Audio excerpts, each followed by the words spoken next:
अमित जी, आपको नेटवर्क 18 को ये इंटरव्यू देने का बहुत बहुत धन्यवाद। मैंने तो वैसे आपको पहले बहुत बार इंटरव्यू किया है, मगर ये इंटरव्यू थोड़ा अलग है। हमारे प्रधानमंत्री, लोकप्रिय प्रधानमंत्री का 75वां जन्मदिन था 2 दिन पहले। तो मुझे लगा कि प्रधानमंत्री को आपसे अच्छा और कौन जानता है। बहुत सारे लोग जानते हैं, ऐसा नहीं है, पर आप उनसे 4.5 दशक से जुड़े हुए हैं जी। तो मुझे लगा ये मौका अच्छा रहेगा कि थोड़ा मोदी की बात शाह के साथ। जी, मेरा पहला सवाल स्वाभाविक सा सवाल है, आप सबसे पहले मोदी जी से कब मिले? क्या चीज़ थी वो जिसने आपको उनकी ओर आकर्षित किया? देखिए, मिलना तो मेरा एक संघ की बैठक में ही हुआ था। संघ के एक वरिष्ठ पदाधिकारी का अहमदाबाद के कॉलेजियन स्वयंसेवकों के साथ संवाद था। इसकी तैयारी के लिए मोदी जी, मैं जहाँ रहता था वहाँ नानपुर आए थे। 10-15 युवा स्वयंसेवकों के साथ वो कार्यक्रम में क्यों जाना चाहिए और संघ के काम के उद्देश्यों के बारे में बताते थे।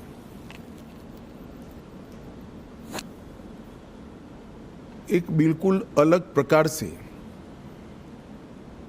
संघ के काम को मैंने उनसे सुना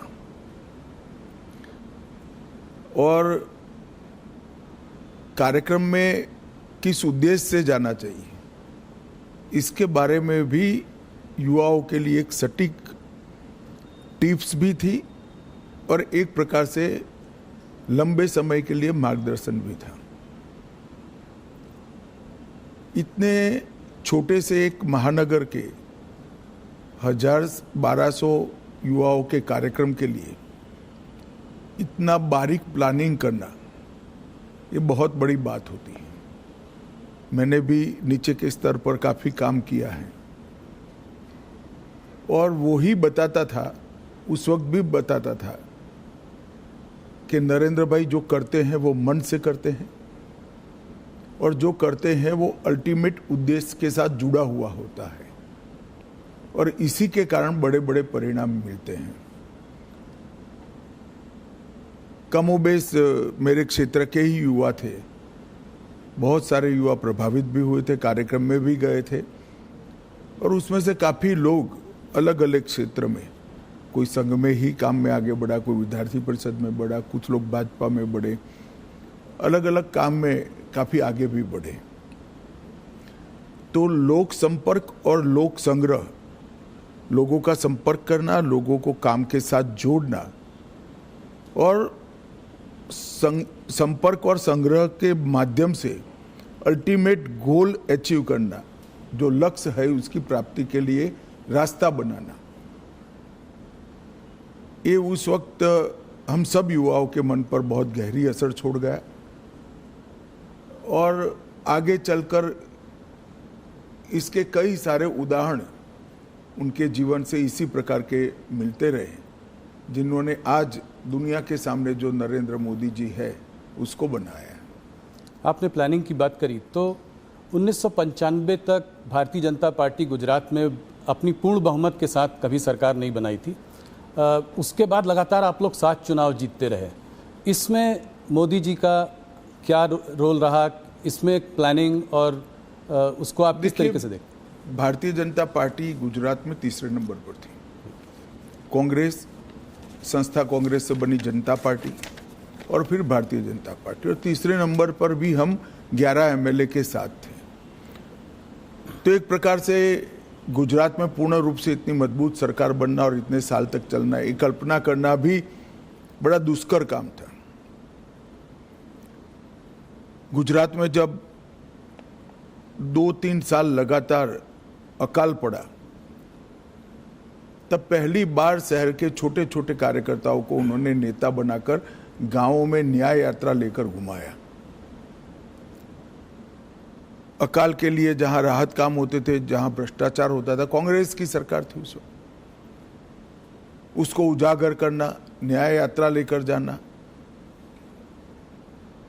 हर स्वयंसेवक, हर कार्यकर्ता लोगों के घरों से सुखड़ी, पुराने जूते, चना, ऐसी सूखी चीजें लेकर जाते थे जो अकाल के राहत काम में काम करते थे वो मजदूरों को पुराने जूते देते थे, चना सुखड़ी देते थे।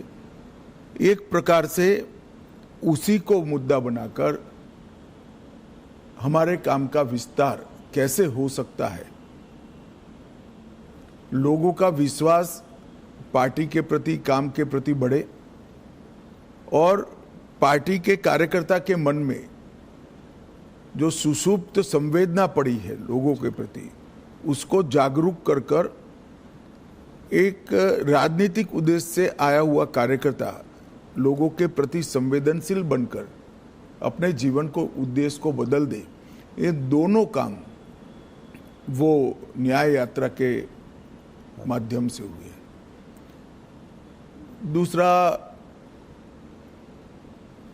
मुझे पूरा देश का मैं दावे के साथ नहीं कह सकता हूं, मगर बाद में मैं अध्यक्ष के नाते पूरे देश का दौरा भी करा तो कई प्रांतों में पुराने कामों की मेरी चर्चा हुई है।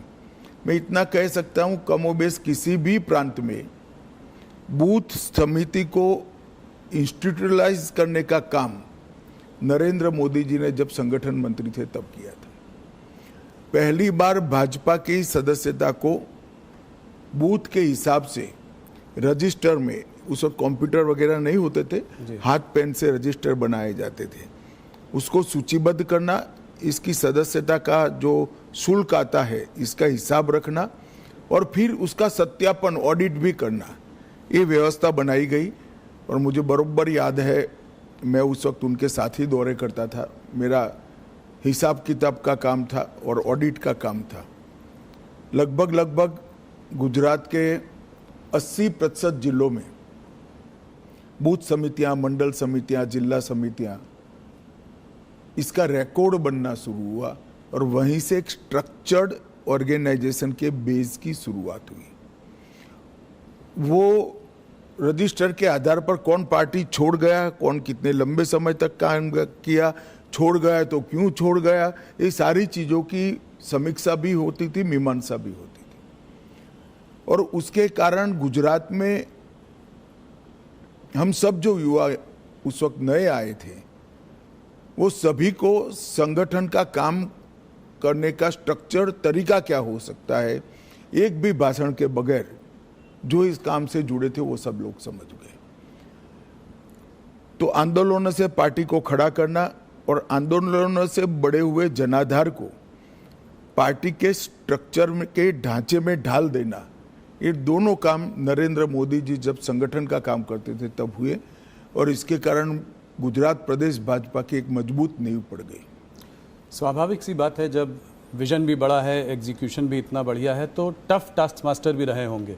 तो कुछ किस्सा सुनाइए जहाँ पे। ऐसे तो ढेर सारे किस्से आपको सब जगह मिल जाएंगे जी। मोदी जी हिसाब किताब कठोरता से लेते हैं, इसके कारण बहुत नाराजगी भी है। सरकार में मुख्यमंत्री बने तब भी, प्रधानमंत्री बने तब भी और संगठन का काम करते थे तब भी, मगर कभी भी व्यक्तिगत द्वेष के कारण किसी कार्यकर्ता को डांट डपूट लगाना या सार्वजनिक रूप से उसको अपमानित करना, ऐसा मैंने नहीं देखा। डांटने का या टोकने का जो भी कारण था, उसमें सूचिता थी, उसमें शिस्त थी और उसमें सिद्धांत था। सूचिता, शिस्त और सिद्धांत, तीनों चीज़ों के लिए ही कठोरता मैंने देखी है। मगर हाँ, एक प्रकार से अगर ब्रॉड एनालिसिस करना चाहेंगे तो कह सकते हैं वो बहुत टफ टास्क मास्टर है। आप कह रहे हैं आपने सबसे ज़्यादा उनके संग काम किया है, थोड़ा सा बताएं उनके आरएसएस का प्रभाव उनके ऊपर। आरएसएस के प्रचारक थे, कैसे उनको शेप किया आरएसएस की थिंकिंग ने? आरएसएस के संपर्क में जो भी आता है, संघ के संपर्क में आता है, उस पर संघ का प्रभाव निश्चित रूप से ही पड़े बगैर रह ही नहीं सकता। आज नरेंद्र मोदी जी जाने जाते हैं कैसे नेता के रूप में जिसके लिए देश सबसे प्रथम है, उसके बाद पार्टी है, उसके बाद पार्टी के कार्यकर्ता है। ये जो राष्ट्र प्रथम का पूरा इतना लंबा कालखंड 75 साल का जो दिखाई पड़ता है, मैं मानता हूँ वो संघ के ही संस्कार है और संघ के संस्कारों को लंबे डिसिप्लिन जीवन के तहत उन्होंने अपनी प्रकृति में बदला है। तो संघ के संस्कारों को स्वीकार करने में या उसके हिसाब से जीने में कोई तकलीफ नहीं पड़ती। जब प्रकृति ही व्यक्ति की ऐसी हो जाती है तो अपने आप काम उसी तरह से चलता है। अमित जी, काफ़ी लोग कहते हैं कि आप और मोदी जी एक ही सिक्के के दो पहलू हैं, तो इस जुगलबंदी का राज बताएं। कैसे केमिस्ट्री? कहना ठीक नहीं है। मोदी जी और कार्यकर्ता दोनों एक सिक्के के दो पहलू हैं।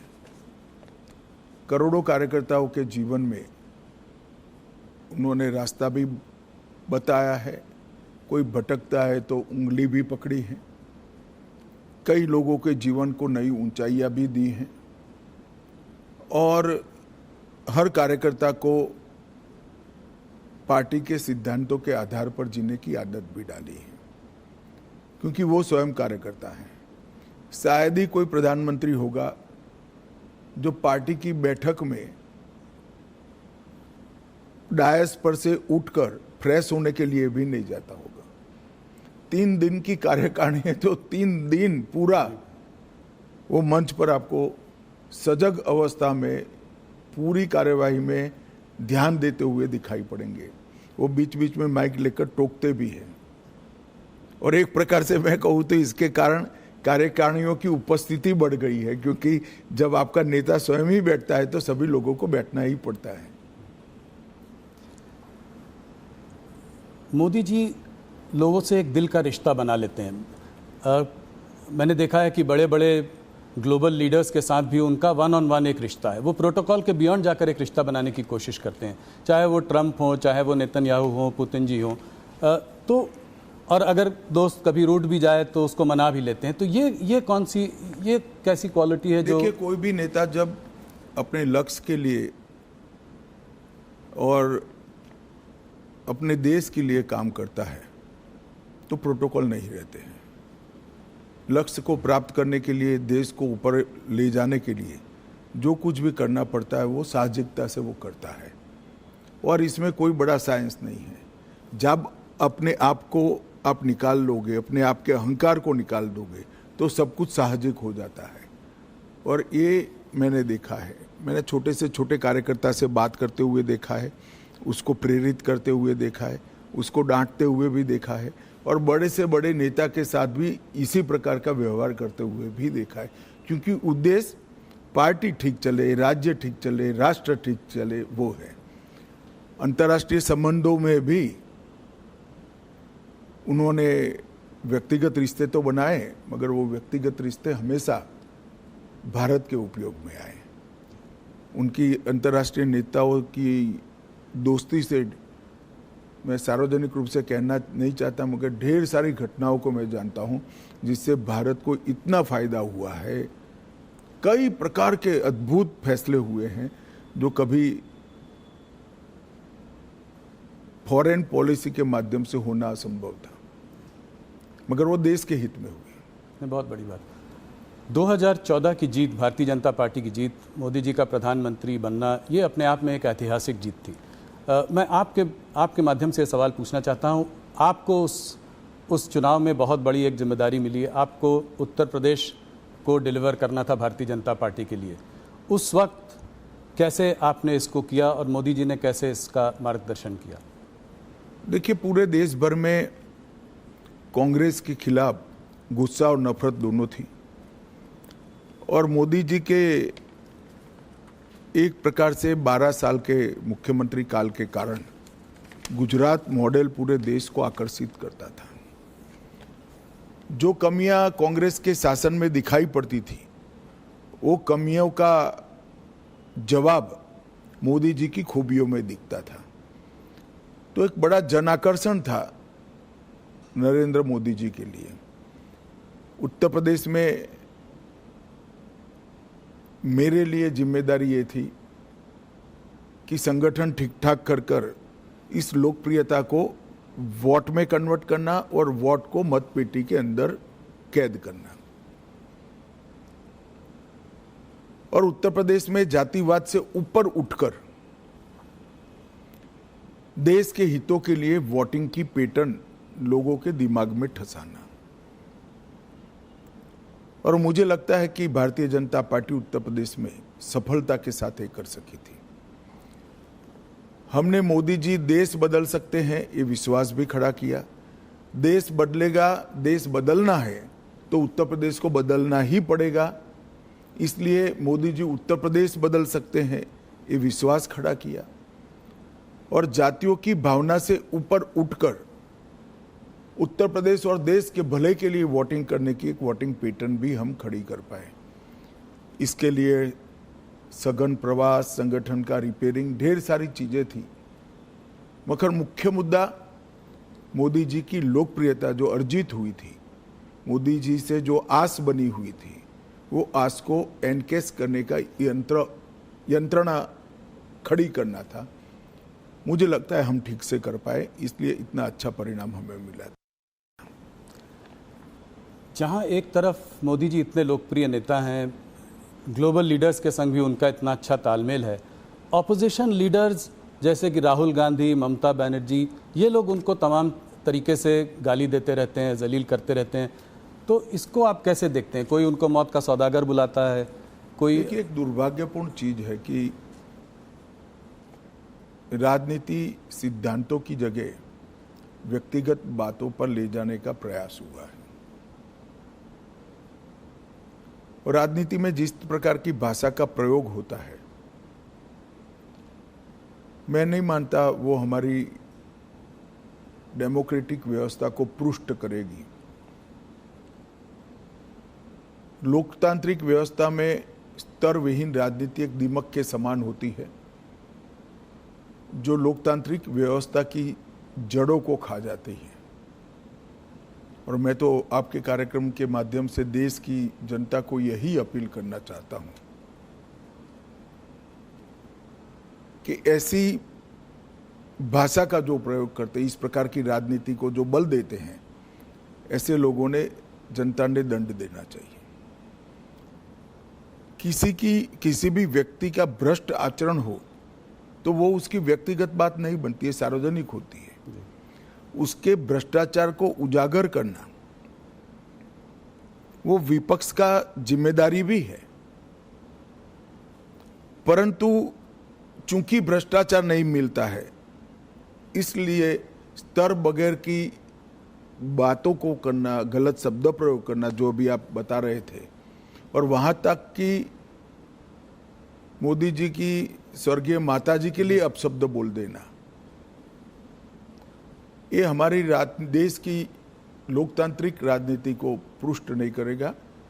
और मैं देश की जनता को जरूर कहना चाहूंगा कि ऐसे लोगों को दंडित करना चाहिए चुनाव के माध्यम से। पार्लियामेंट देश की सबसे बड़ी पंचायत है,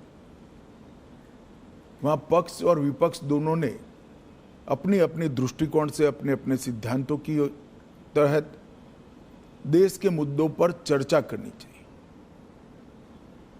चर्चा करने से के लिए इससे बड़ा कोई मंच है नहीं। आप पहले दिन से ही पार्लियामेंट को बिखेर देने का प्रयास करोगे और वंदे मातरम होगा तब तक बिखेरते रहोगे, और फिर कहोगे कि हमें बोलने नहीं देते हैं।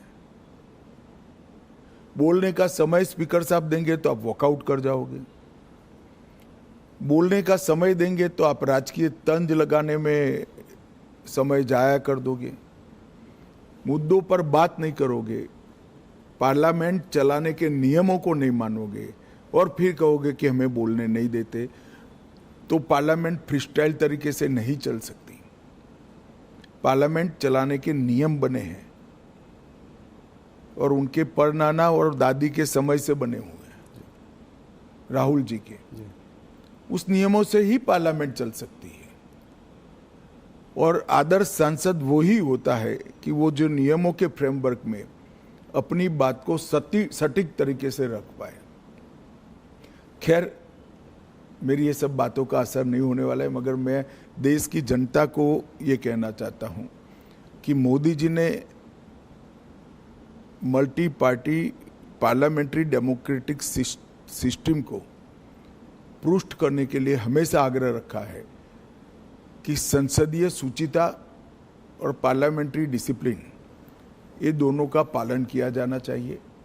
और मैं मानता हूं कि देश की जनता ने कभी न कभी शीर्ष करना पड़ेगा कि राजनीतिक आक्षेपबाजी में ही संसद का समय जाना चाहिए या कुछ फ्रूटफुल चर्चा होकर जनता के लिए अच्छे फैसले लेने चाहिए, चाहे सुरक्षा का हो, चाहे देश को समृद्ध करने का हो, चाहे रोजगारी के लिए हो, चाहे देश की औद्योगिक नीति के लिए हो, चाहे देश की कोऑपरेटिव नीति के लिए हो, चाहे करोड़ों गरीबों के कल्याण के लिए नीतियां बनानी हो। इस पर चर्चा करनी चाहिए या राजनीतिक आक्षेपबाजी करनी चाहिए। और मुझे तो आश्चर्य हो रहा है, हम भी ऑपोजिशन में से 10 साल थे, पहले 1-2 दिन विरोध करते थे मुद्दों को उजागर करने के लिए, फिर चर्चा करते थे। और अगर फिर भी चर्चा के बाद सरकार नहीं मानती थी तो हम कोर्ट में जाते थे कि भ्रष्टाचार है, इसका जांच किया जाए। और कोर्ट ने कई जगह हमारी मांग पर जांच अपॉइंट की थी, जिसकी हाय तौबा वो आज भी कर रहे हैं, मगर ये कहीं नहीं जाते। कोई कॉन्स्टिट्यूशनल फोरम के अंदर डिबेट करना ही नहीं चाहते, वो रोड पर ही करना चाहते हैं। और मुझे लगता है इसीलिए जनता ने शायद उनको रोड पर ही रखा है। अमित जी, वैसे तो आपके 11 साल की सरकार में बहुत अचीवमेंट्स हैं, पर मैं कुछ चीज़ों पे बात करना चाहूँगा। वैसे तो बहुत समय लग जाएगा, सब पे बात करेंगे। धारा 370 को ख़त्म करना, इसके पीछे कुछ बताएं, कैसे ये हुआ, कैसे संभव हुआ, मोदी जी का क्या रोल था? आप देखिए भाई, कैसे हुआ तो पूरी दुनिया जानती है।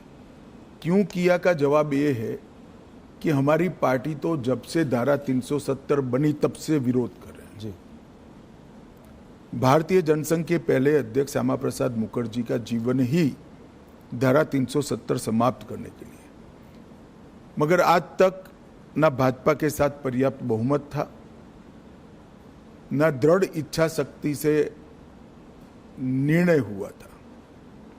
मोदी जी जब दूसरी बार 2/3 बहुमत के साथ प्रधानमंत्री बने, तब पहले ही सत्र में धारा 370 को समाप्त कर दिया।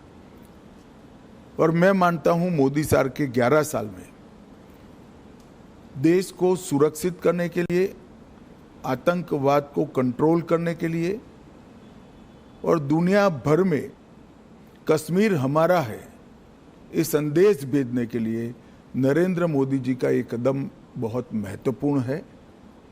और कई सदियों तक देश की जनता इसको याद करेगी। और भी तमाम रिफॉर्म्स हुए हैं, मगर थोड़ा सा मैं बात करना चाह रहा था इकोनॉमिक रिफॉर्म्स जो हुए हैं मोदी जी के अंडर। अभी हाल फिलहाल में जीएसटी का रैशनलाइजेशन हुआ है, बहुत बड़ा रिफॉर्म है। इनकम टैक्स को रेट्स को कमी आई है, पिछले बजट में बहुत बड़ा रिफॉर्म है। कॉर्पोरेट रेट टैक्स कट किया। तो इन रिफॉर्म्स के पीछे क्या विजन था, क्या थिंकिंग थी मोदी जी की? देखिए, आप जीएसटी के अभी हुए सुधार के बारे में मैं बाद में बात करूंगा। जीएसटी की चर्चा कांग्रेस की सरकार थी तब से होती थी।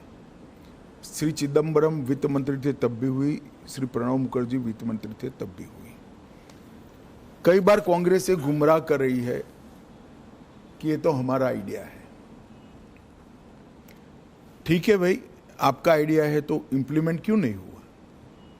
राज्य विरोध करते थे। राज्य विरोध किस चीज का करते थे? राज्य विरोध जिस चीज का करते थे वो चीज देश की जनता को समझनी चाहिए। सभी को मालूम था कि जीएसटी आने से राज्यों के रिसोर्सेस में एक प्रकार का रिजर्व होगा, कमी आएगी। वो कमी की भरपाई के लिए उस वक्त राज्य केंद्र से गारंटी मांगते थे, जो कांग्रेस ने नहीं दी, राज्यों ने सहमति नहीं दी और जीएसटी के रिफॉर्म नहीं हुए। नरेंद्र मोदी जी प्रधानमंत्री बने, उन्होंने ये गारंटी दे दी। राज्यों की ग्रोथ रेट से लगभग डबल ग्रोथ रेट टैक्स की होगी, इस प्रकार का संवैधानिक वादा किया और पूरा भी किया। सभी राज्यों को इस नवंबर तक पैसा जाएगा। जी। तो राज्यों की सहमति इसलिए बनी क्योंकि केंद्र सरकार ने एक वादा किया और वो वादा पूरा भी किया। और जीएसटी के कारण 16 प्रकार के बिक्री से जुड़े सभी करों का, ऑक्ट्रॉय से लेकर बाकी सारी चीजों का, एक्साइज, सेल्स टैक्स, कई छोटे मोटे मनोरंजन कर था, ये सभी का एकीकृत खाका बना। पूरे देश भर की एक इलेक्ट्रॉनिक बिक्री कर प्रणाली बनी, ई-वे बिल बने। और जीएसटी के इतने सालों की यात्रा में 200 से ज्यादा छोटे मोटे बदलाव कर कर उसको लोकाभिमुख भी बनाया और टीथिंग प्रॉब्लम समाप्त भी की। ये करते करते करते देश की इनकम भी बढ़ी, 80,000 करोड़ से लेकर 2 लाख करोड़ तक। अब राज्यों का भरोसा बढ़ा, जनता का भरोसा बढ़ा, व्यापारियों का भरोसा बढ़ा।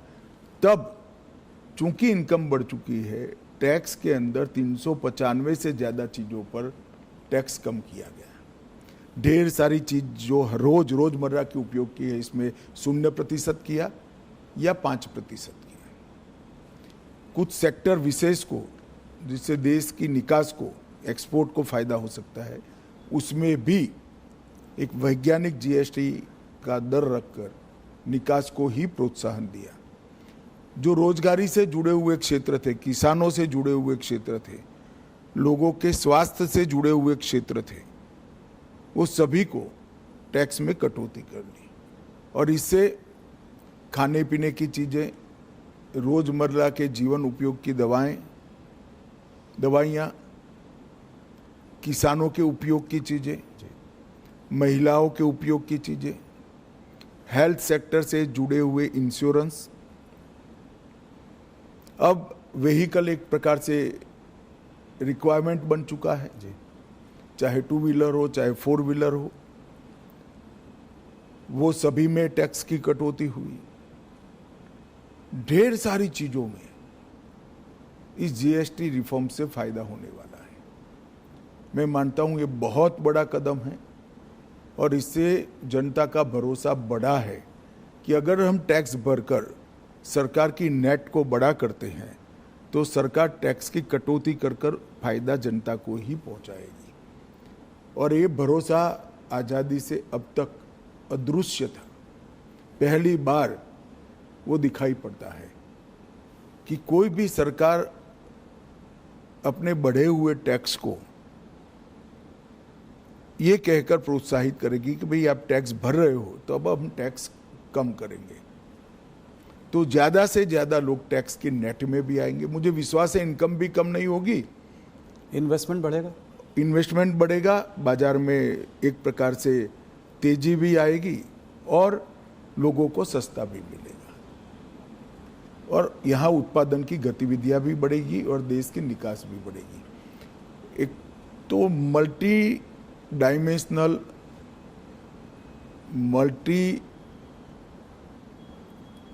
मतलब हर सेक्टर को बेनिफिट देने वाला ये सुधार जो किया है, ये अब तक का बहुत बड़ा सुधार माना जाएगा। आप लोगों को पिछले 11 सालों में कभी कभी टफ सिचुएशन से भी गुजरना पड़ा है, कठोर निर्णय लेने पड़े हैं, बालाकोट में एयर स्ट्राइक, अभी हाल में ऑपरेशन सिंदूर। तो क्या मैसेज भेज रहे हैं आप इससे? मोदी जी दुनिया को क्या मैसेज भेज रहे हैं? बालाकोट और ऑपरेशन सिंदूर की तो मैं बाद में बात करूंगा। सबसे पहले सबसे कठोर परिस्थिति थी जिसमें मैं मानता हूं कि दुनिया में सबसे सफल होकर मोदी जी के नेतृत्व में देश निकला है, वो कोरोना का काल था। जी। पूरी दुनिया में आज सब लोग स्वीकार करते हैं कि कोरोना का भारत का प्रबंधन सबसे अच्छा था। जी। इसके कारणों का जब एनालिसिस करते हैं तो दिखाई पड़ता है कि कई सारे देशों में कोरोना के खिलाफ सरकारें लड़ती थी। भारत में कोरोना के खिलाफ केंद्र सरकार, राज्य सरकार और जनता तीनों लड़ते थे। और ये मूड बनाने के लिए मोदी जी ने ढेर सारे व्यंग सहे, ढेर सारी अवहेलना सही, ढेर सारे ताने भी सहे। कोई कहता था कि थाली बजाने से कोरोना नहीं जाता, कोई कहता था दिया जलाने से कोरोना नहीं जाता था, कोई कहता था जनता कर्फ्यू कर कर क्या निकाल लोगे। मगर ये सब चीज़ों ने देश के हर व्यक्ति का कोरोना के खिलाफ लड़ने का एक मॉरल बनाया, सामूहिक लड़ाई का मनोबल बनाया। और फिर सबसे पहले वैक्सीन के लिए टीम गठित करना, इसको समय समय पर प्रोत्साहित करना, दुनिया में सबके साथ ही कमोबेश हमारा वैक्सीन बन गया। और सबसे बड़ी बात, टेक्नोलॉजी का उपयोग करके 140 करोड़ लोगों का वैक्सीनेशन करना और इसकी रिसीट पहुंचा देना, ये बहुत बड़ा काम है। और कोरोना के दूसरे हमला जब हुआ तब मुझे मालूम है अचानक ऑक्सीजन की कमी देश में होने लगी। कंजम्पशन से 4 गुना ज़्यादा ऑक्सीजन चाहिए था। दुनिया भर से सिलेंडर, ऑक्सीजन कहाँ से मिल सकता है वहाँ से लाना और लोगों तक पहुँचाना, ये काम अहर्निश हुआ। जनता ने भी देखा, जनता ने भी सराहा, दुनिया भर ने भी सराहा है। इससे ज़्यादा टफ स्थिति हो नहीं सकती थी। कई सारी पार्टियों की सरकार को एक साथ लेकर, पार्लियामेंट से पंचायत तक पूरे तंत्र को एक साथ लेकर, 140 करोड़ की जनता को एक साथ लेकर ये लड़ाई लड़ना, मैं मानता हूँ बहुत बड़ी सिद्धि है नेतृत्व की। और मोदी जी इसके लिए संपूर्ण यश के अधिकारी हैं। जहाँ तक उरी, पुलवामा और पहलगाम हमले का जवाब देने का सवाल था, सर्जिकल एयर स्ट्राइक और ऑपरेशन सिंदूर और उसके बाद में ऑपरेशन महादेव, ये भारतीय जनता पार्टी का कमिटमेंट है कि हमारी सरकारें टेररिज्म के खिलाफ जीरो टॉलरेंस रखती हैं। और मोदी जी के नेतृत्व में ये कोई कोरा नारा नहीं है, पॉलिसी है। और जब जब भी समय आया हम इस पॉलिसी पर कठोरता के साथ काम करते हुए दिखाई पड़े। पहले भी हमले हुए थे, बड़े बड़े हमले हुए हैं। मुंबई पर हमला हुआ, कई सारे हमले हुए, सीरीज ऑफ शहरों में सीरियल बॉम्ब ब्लास्ट हुए, मगर कभी भी जवाब नहीं दिया गया। हमने बड़ा युद्ध कर कर देश के विकास को रोका भी नहीं है, मगर हर बार कठोर जवाब देकर एक संदेश दे दिया है कि भारत की सीमा और भारत की सेना और भारत की जनता के साथ खिलवाड़ नहीं करते, वरना दंड भुगतना पड़ता है। और ऑपरेशन सिंदूर में जिस तरह से उनकी तंजीमों के हेडक्वार्टर उड़ा दिए गए, पाकिस्तान के क्षेत्र में जाकर, पूरी दुनिया आश्चर्यचकित होकर भारत के ऑपरेशन को देखी। और वो नेतृत्व के दृढ़ इच्छा शक्ति के बगैर नहीं हो सकता। अमित जी, आप हिस्ट्री में बहुत रुचि रखते हैं, तो मेरा एक सवाल है कि इस देश में लॉन्गेस्ट सर्विंग प्राइम मिनिस्टर्स को अगर लिया जाए तो नेहरू जी, इंदिरा जी और मोदी जी का नाम है। मोदी जी को आप नेहरू और इंदिरा जी से कैसे कंपेयर करेंगे? देखिए, मोदी जी ने देश की इकोनॉमी की साइज और स्केल दोनों को बदला है। गरीबी हटाओ के पॉलिटिकल नारेज को जमीन में तब्दील किया है, जमीन पर तब्दील किया है। 25 करोड़ लोग इस देश के गरीबी रेखा से बाहर आ जाए, वो बहुत बड़ी बात है। 60 करोड़ लोगों के जीवन में घर देना, शौचालय देना, घर में गैस का सिलेंडर देना, घर में बिजली देना, 5 किलो अनाज प्रति व्यक्ति प्रति माह मुफ्त देना, 5 लाख तक का इलाज करा कर देना, घर में शुद्ध पीने का पानी पहुंचाना। एक 11 साल के अंदर 60 करोड़ लोगों के जीवन स्तर को इस तरह से उठा लेना, इसके जीवन को परिवर्तित करना, जिसकी वो पीढ़ियों से राह देख रहा था, मैं मानता हूँ ये बहुत बड़ा उपलब्धि है। देश की सेनाओं को आधुनिक करना, देश को सुरक्षित बनाना, मेक इन इंडिया का स्वप्न साकार करना और देश के अर्थतंत्र को 11वें नंबर से 4थे नंबर पर पहुंचा देना और 2047 में महान भारत की रचना का संकल्प सिर्फ नेतृत्व का नहीं, 140 करोड़ लोगों का विश्वास जगाना कि 2047 में भारत महान होगा, दुनिया में सर्वोच्च स्थान पर होना, ये अपने आप में बहुत बड़े अचीवमेंट है। मूल्यांकन तो इतिहास ही करेगा, मगर मैं मानता हूँ शायद भारत में किसी भी प्रधानमंत्री ने एक दशक के काम में इतनी सारी सिद्धियां प्राप्त नहीं की है। ढेर सारी चीजें मेरे बोलने में छूट भी गई होगी हर क्षेत्र के अंदर, चाहे शिक्षा नीति बनाना हो, चाहे विदेश नीति के अंदर रीढ़ की हड्डी इम्प्लांट करनी हो, ये सभी चीज़ों में मोदी जी ने बहुत अच्छे तरीके से देश के हर नागरिक का गौरव बढ़ाया है, इसके सर को ऊंचा किया है। किसी लीडर की आपको याद दिलाते हैं वो, कोई बड़े व्यक्तित्व की? ऐसे कंपैरिजन करना ठीक नहीं है। सभी लोग अपने अपने समय में बड़े होते हैं, सभी का अपने काम करने का तरीका होता है, मगर जहाँ तक अचीवमेंट का सवाल है, मोदी जी के समय में सबसे ज़्यादा हुए। अमित जी, आपने मोदी जी पर इतनी सारी बातचीत कही, बहुत बहुत धन्यवाद। आप हमसे आज जुड़े इसके लिए बहुत नमस्कार जी।